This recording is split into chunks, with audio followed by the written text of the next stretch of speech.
Pessoal, estamos de volta. Nós observamos nos blocos anteriores, notadamente a figura do princípio da taxatividade, onde nós definimos ali a natureza jurídica do ato decisório impugnado como sentença, para que aí a gente pudesse apresentar justamente o recurso de apelação.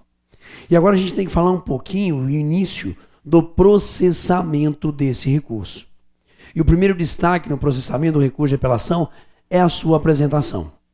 Ele, recurso de apelação, como a lei assim nos fala, há de ser apresentado ao próprio juízo prolator da decisão.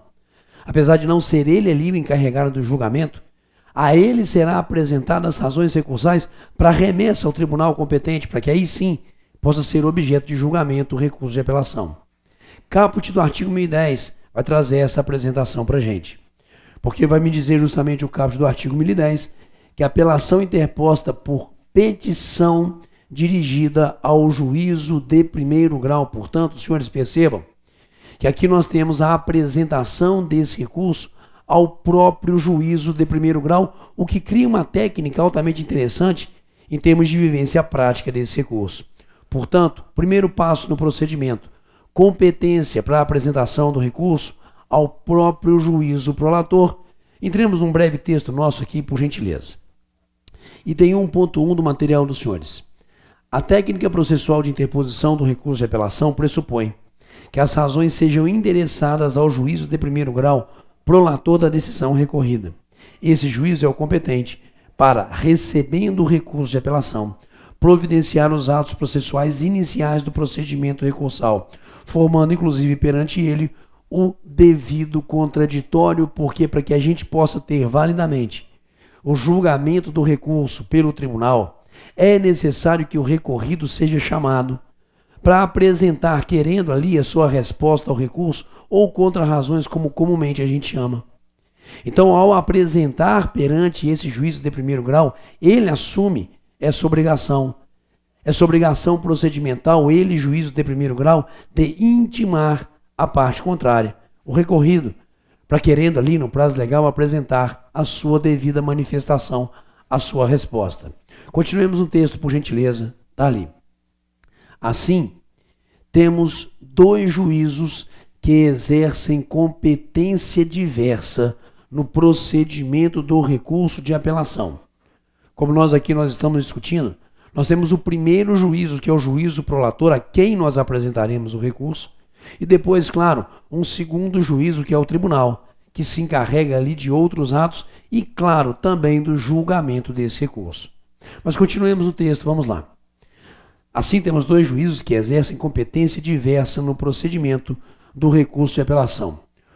O primeiro, que a gente aqui chamará de juízo originário, que é o juízo prolator da decisão recorrida, que recebe o recurso, gera a configuração do contraditório, como nós afirmamos, intimando, ou em alguns casos até mesmo citando a outra parte para apresentar a resposta ao recurso, e remete os autos ao tribunal competente para julgamento, e em casos excepcionais exerce potencialmente juízo de retratação.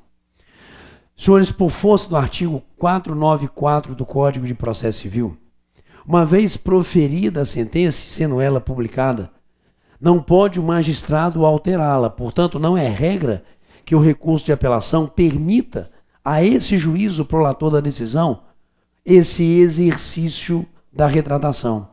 Digo de novo, não é regra essa possibilidade, mas existem algumas situações diferenciadas, artigos 331, 332 e 485, parágrafo 7º, onde excepcionalmente o magistrado pode exercer juízo de retratação quando a ele é apresentado o recurso de apelação. 331, 332 e 485, parágrafo 7º. Confiram depois essa potencialidade, mas a ideia é essa. Ele, juiz de primeiro grau, recebe o recurso, intima a outra parte e remete os autos ao tribunal para o devido julgamento e, nesses excepcionais casos, pode exercer um juízo de retratação. Mas uma vez remetidos os autos à segunda instância, ao tribunal competente, eu tenho esse outro juízo exercendo competência e, portanto, praticando os seguintes atos. O juízo competente para o julgamento do recurso, que é justamente o segundo juízo que ali exercerá competência da prática de atos processuais diante do recurso de apelação. Ele verifica os pressupostos de admissibilidade. Claro, e diante dos pressupostos, ele admite ou inadmite o recurso. Empresta efeito suspensivo nos casos em que a apelação não carregue, havendo o devido requerimento a tempo e modo, e concede tutelas provisórias também, se for o caso. Determina a intimação do membro do Ministério Público, sendo isso aqui a letra C, beleza? Porque muitas vezes o Ministério Público há de ser devidamente intimado, senhores, beleza? Bem como julga o recurso, seja ali através de um julgamento monocrático do relator ou de forma colegiada. Portanto, o tribunal verifica os pressupostos de admissibilidade, concede efeitos ou tutelas provisórias conforme o caso, também intima o Ministério Público nas hipóteses em que ele deve frequentar o processo e parte pro julgamento, dentro das técnicas ali previstas do CPC e do regimento interno de cada tribunal, podendo o julgamento ser feito exclusivamente pelo relator ou por um órgão colegiado, conforme o caso. Então, senhores, nesse procedimento do recurso de apelação, por essa técnica de apresentar num juízo, mas outro julgar, a gente acaba tendo dois juízos que exercem competência para os atos de processamento desse nosso recurso de apelação. O que gera uma técnica processual. Qual? Vamos a ela, tá ali. Senhores, a técnica daquilo que eu chamo de peça de encaminhamento. Porque, como visto acima, o recurso de apelação é apresentado ao juiz originário, prolator da decisão, para aqueles atos que nós já conversamos, que são os atos iniciais de processamento e posterior remessa ao tribunal competente.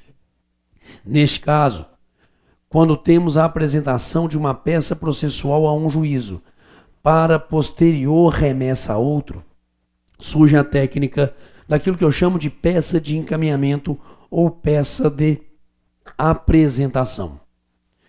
Eu estou indo ao juízo de primeiro grau e, portanto, se a ele eu estou indo apresentando esse meu recurso, eu tenho aqui, senhores, aquilo que a gente chama de peça de encaminhamento. A ele, juízo de primeiro grau, devidamente endereçada, demonstrando que anexo eu estou apresentando realmente a peça recursal, essa que deve ser por ele, juízo de primeiro grau, encaminhada ao tribunal. E essa técnica surge, senhores, não apenas em técnicas recursais, mas também em algumas outras situações do processo, onde eu vou a um juízo solicitando que ele remeta a peça propriamente dita a outro juízo, exemplos esses que eu trago aqui para os senhores, inclusive. Tá ali, ó.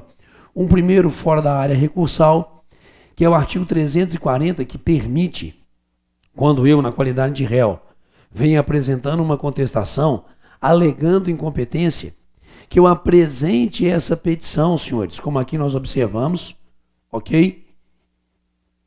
Ao protocolo no foro de domicílio do réu, para que depois, portanto, seja remetida essa contestação com essa alegação de incompetência ao juízo aonde o processo tramita. Fui citado na minha comarca, processo tramita em outra. Eu acredito que aqui seja o juízo competente. Posso aqui apresentar ao protocolo, a um juízo aqui na minha comarca, a contestação, solicitando, por isso, peça de encaminhamento a esse juízo da minha comarca, que remeta essa contestação que é endereçada ao juízo aonde tramita o processo, para lá, para que possa aí ser acolhida ou não essa minha alegação de incompetência, beleza? Então essa técnica surge, como eu falei, não apenas em recurso, mas também em outras situações processuais, aonde eu vou a um juízo e a ele eu requeiro a remessa de uma peça processual a outro. O 340 serve como um exemplo dessa técnica aplicada fora do recurso, mas em recurso também nós temos outra situação. Quer ver? Ó, tá ali. O próprio agravo, senhores, do artigo 1042, que é aquele contra a decisão de inadmissibilidade de recurso especial ou extraordinário, também carrega essa técnica, porque o agravo contra essa decisão, que há de ser julgado pelo STJ, é apresentado no juízo originário, que remeterá, portanto, esse recurso ao juízo do STJ ou do STF. Beleza? Então a apelação tem essa técnica, que é uma técnica da prática, onde a gente apresenta a um juízo uma solicitação de remessa de outra peça a um outro órgão, o órgão que realmente julgará essa manifestação que aqui agora se apresenta. Caput do artigo 1010. Só que ele também me fala, além da apresentação ao juízo de primeiro grau, de outros itens ou elementos que esse recurso de apelação deve carregar. Vamos a ele, por gentileza, tá ali, senhores. Porque vai me dizer a lei processual, nos incisos do 10, do artigo 1010, que a apelação deverá conter nome e qualificação das partes, exposição do fato e do direito e as razões do pedido de reforma ou decretação de nulidade, além do pedido de nova decisão. Senhores, peguemos um pouquinho de doutrina aqui. Na petição de interposição deverão constar, percebam, o nome e a qualificação das partes. Sobre esse último requisito, qualificação das partes, pensamos ser, em regra, absolutamente dispensável, dado que a qualificação das partes já haverá sido exposta em petição inicial ou em contestação. Apenas haverá necessidade de qualificação integral da parte recorrente quando se tratar de apelação interposta por terceiro interessado, dado ser essa sua primeira intervenção no feito. Percebam a crítica. Por que motivo eu devo, no meu recurso de apelação, senhores, providenciar ali, não é isso? A qualificação das partes, se essa qualificação já está devidamente estampada no processo. Claro que aqui uma advertência aos que fazem prova simulada para procuradorias, defensorias ou OAB. Carregue, por gentileza, por ser um requisito legal, evitando ali uma certa babaquice na hora da correção da prática simulada. Mas na prática real, nenhuma necessidade, salvo, como aqui se observa, intervenção de terceiro ou também quando tenha a parte mudado algum elemento de qualificação no decorrer do processo. No decorrer do processo, ela pode ter constituído uma união estável, ter ali cometido um divórcio, beleza? Pode ter mudado de endereço ou profissão, sendo que, inclusive, o próprio artigo 77 do Código de Processo Civil, no seu quarto inciso, artigo 77, inciso 5º, artigo 77, inciso 5º, dita ser obrigação da parte sempre manter o seu endereço atualizado. Portanto, talvez seja necessária a qualificação, aqui, quando do recurso de apelação, para um acertamento de dados qualificatórios que estejam eventualmente desatualizados no decorrer do processo, beleza? Mas fora isso, senhores, nenhuma necessidade, na prática real, digo, de ficar carregando, não é isso? A qualificação das partes novamente. Mas esse é o primeiro item, voltamos, que se exige ali dentro do artigo 10, como item de composição do recurso, do fato e do direito, deve o recurso de apelação apresentar ao tribunal as questões fáticas e a matéria de direito discutida no processo, evidenciando, inclusive, o conteúdo da decisão recorrida. Essa generalização do item 2 é muito criticada por alguns autores, senhores. O próprio professor Daniel Assunção dita que a lei, nessa generalização, cria um requisito meio fantasmagórico, me permitam usar essa linguagem. Por quê? Que fato eu vou trazer? Que direito eu vou trazer? Não há ali uma sedimentação daquilo, porque o que eu tenho que trazer realmente em discussão, senhores, é o conteúdo da decisão recorrida. Claro, aí eu trarei os fatos e os fundamentos necessários ao ataque, ao enfrentamento dessa decisão recorrida, mas isso, percebam, está nos outros incisos. Porque os incisos 3º e 4º vão nos falar das razões para reforma ou anulação da sentença recorrida, tudo de acordo com o princípio da dialeticidade. Porque conforme o princípio da dialeticidade, senhores, não basta que no recurso eu repita argumentos já apresentados no processo. Eu tenho que enfrentar de forma direta e precisa a decisão recorrida, fazendo o contraponto teórico, fazendo o contraponto de fundamentação olfático, daquilo que foi ali analisado, fundamentado, motivado pelo magistrado na decisão. Portanto, aqui a lei vai exigir, claro, o respeito ao princípio da dialeticidade, sem o qual, inclusive, a gente pode ter a inadmissibilidade do recurso. Revejam, se for o caso, a nossa aula sobre princípios, aonde a gente explorou muito essa figura do princípio da dialeticidade, mas vamos em doutrina, por gentileza. Em regra, a alegação de erro improcedendo leva a um pedido de anulação, no caso de vício formal da própria decisão impugnada. A anulação será somente de tal decisão. No caso de vício do procedimento, anula-se o processo desde o momento em que passou a se configurar o vício. Na alegação de erro injudicando, o pedido é de reforma da decisão, ou seja, a substituição da decisão recorrida pela decisão do recurso como já analisado, mérito recursal. Quando ali fala a lei processual no artigo 1010, que eu devo trazer as razões pelas quais a sentença deve ser reformada ou invalidada ou anulada conforme a situação específica, pressupõe que eu esteja utilizando do princípio da dialeticidade e apresentando o mérito recursal. Porque se eu digo que há uma deficiência formal e, portanto, um erro em procedendo, a minha solicitação, o meu pedido, será justamente de anulação ou invalidação desse ato decisório. Já quando eu quero que seja modificada a decisão, é porque existe um erro em judicando.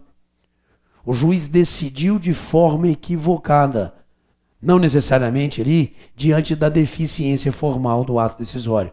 Portanto, que a gente tenha, quando do manejamento do recurso de apelação ou de qualquer outro, esse carinho, senhores. Se você está apontando um erro no procedimento, um erro formal desse ato decisório, você quer a nulidade, que outro ato seja proferido, retornando os autos, se for o caso, ao juiz de primeiro grau. Havendo, entretanto, hipóteses em que o próprio tribunal pode prosseguir e julgar. Discutiremos isso no artigo 1013, na sequência. Tá certo? Mas, senhores, todo o carinho do mundo. Porque, muitas vezes, Ival, quando que eu uso a expressão cassação? Você quer que a decisão seja cassada, invalidada ou anulada quando existe erro em procedendo. Ok? Entretanto, erro em judicando, você quer a reforma, que seja dado provimento ao recurso para reformar. Um exemplo clássico. Há uma sentença de extinção do processo sem resolução do mérito. Sentença essa que reconheceria ali a parte como parte ilegítima. Portanto, o juiz de primeiro grau extinguiu o processo sem resolução do mérito por ilegitimidade da parte. Ok? Beleza. Senhores, eu vou recorrer recurso de apelação. Eu quero a invalidação ou a reforma dessa decisão. Eu não posso confundir mérito do processo com mérito do recurso. O meu mérito recursal, o meu pedido recursal é para nulidade ou reforma. Erro em procedendo, nulidade. Erro em judicando, reforma. Quando o magistrado indevidamente extinguiu o processo em primeiro grau, sem resolução do mérito por ilegitimidade, no meu recurso de apelação eu vou apontar um erro em procedendo ou um erro em judicando, senhores? Erro em judicando. Eu não posso confundir mérito do processo com mérito do recurso. O juiz entendeu equivocadamente que a parte é ilegítima. A sentença é formalmente perfeita, portanto válida. Mas o seu conteúdo deve ser modificado. O conteúdo da decisão deve ser modificado para que se reconheça que a parte é parte legítima. Então, no meu recurso de apelação, nesse caso, eu não vou pedir a invalidação da decisão. Eu quero que seja dado provimento para a reforma, para que seja reformada, modificada a decisão, para que seja declarado que a parte é parte legítima. Eu estou invertendo o conteúdo substancial da decisão. Eu estou buscando a demonstração de um erro em judicando, não de um erro em procedendo. Todo carinho do mundo, porque na prática a gente observa esse equívoco de uma forma muito corriqueira. E para mim é um grave erro, senhores, quando ali dá a apresentação do recurso. Beleza? Bom, mas vamos continuar depois dessa dica. Vamos lá. Senhores, parágrafos no tocante ao contraditório. Porque o parágrafo 1º e 2º vão afirmar para a gente que o apelado será intimado para apresentar contrarrazões no prazo de 15 dias. E se ali houver apelação adesiva, o juiz intimará o apelante para apresentar contrarrazões. Pelo princípio do contraditório, eu devo respeitar sempre essa potencialidade da parte contrária a apresentar a resposta. Mesmo que ali seja um ato, recurso de impugnação à decisão, a parte que foi beneficiada pela decisão tem todo o direito garantido constitucionalmente, inclusive contraditório, de apresentação da sua resposta, tentando, se for o caso, trazer os argumentos pelos quais o meu recurso não deve ser provido enquanto parte. Vamos ao texto. Diante do princípio do contraditório efetivo, é o que a gente aqui alega, senhores, nesse breve texto, apesar do recurso ser ato de impugnação de determinar a decisão judicial, deve ser permitido ao recorrido apresentar seus motivos, suas razões, pelas quais o recurso não deverá ser provido. É direito dado à parte, enquanto faculdade de apresentar a resposta ao recurso ou, em outras palavras, apresentar tempestivamente as suas contrarrazões. Portanto, para que validamente surja um ato decisório do tribunal, se for o caso, reformando ou invalidando a sentença recorrida, que se dê oportunidade à parte contrária de prévia manifestação, respeitando a vivência do contraditório. E, em regra, esse ato de chamar a parte contrária para o exercício das contrarrazões será ato de intimação, salvo duas hipóteses que a gente aqui contempla dentro do texto que a gente apresenta aos senhores. Vamos lá. Em regra, o ato de comunicação a chamar o recorrido a apresentar sua resposta será intimação. Entretanto, nas hipóteses de sentenças liminares e indeferimento da petição inicial, bem como da improcedência liminar do pedido, ok?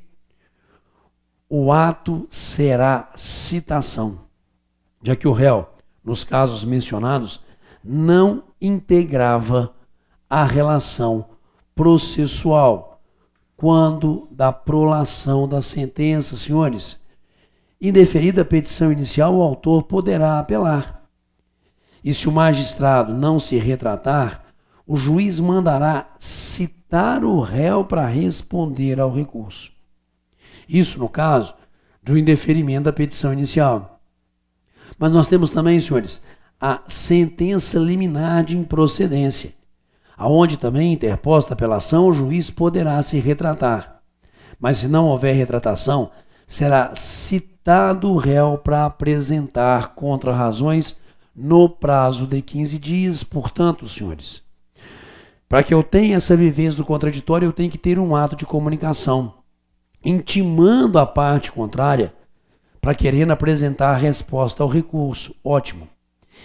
Entretanto, nos casos em que a sentença é proferida liminarmente, que é justamente a sentença de indeferimento da petição inicial, bem como a sentença de improcedência liminar, nesses dois casos, senhores, o ato não será de intimação, mas sim de citação do réu, para querendo apresentar contrarrazões, porque, sendo sentenças liminares, elas foram proferidas sem a presença do réu no processo, sem que ele esteja, desde logo, integrando a relação processual. Estou indeferindo a petição inicial, manifestação liminar minha enquanto juiz. Estou, na hipótese prevista no artigo 332, julgando, desde logo, improcedente o pedido daquele autor. Tudo isso sem a citação do réu. Portanto, havendo um recurso de apelação apresentado pelo autor, nesses dois casos, como o réu ainda não se fez presente no processo, para que os autos sejam remetidos ao tribunal, que primeiro sejam esses réus citados, para exercício não de contestação, por gentileza, para simplesmente querendo apresentar resposta ou contra-razões, como queiram, ao recurso de apelação, preservando a lei em todas as hipóteses a figura do contraditório efetivo. E após, portanto, esse procedimento de vivência do contraditório, aí sim, senhores, vamos lá, remessa dos autos ao tribunal. Pode julgar, Guilherme, está ali. Parágrafo 3º do artigo 1010. Após essas formalidades, os autos serão remetidos ao tribunal pelo juiz, independentemente de juízo de admissibilidade. Senhores, por gentileza, aqui um destaque em termos de um texto que eu fiz para os senhores. Depois de viabilizar o contraditório, deve o magistrado determinar a remessa dos autos ao tribunal competente para o julgamento do recurso. Tudo isso que a gente viu aqui na estrutura do parágrafo 3º. Só que eu destaco uma mudança, senhores.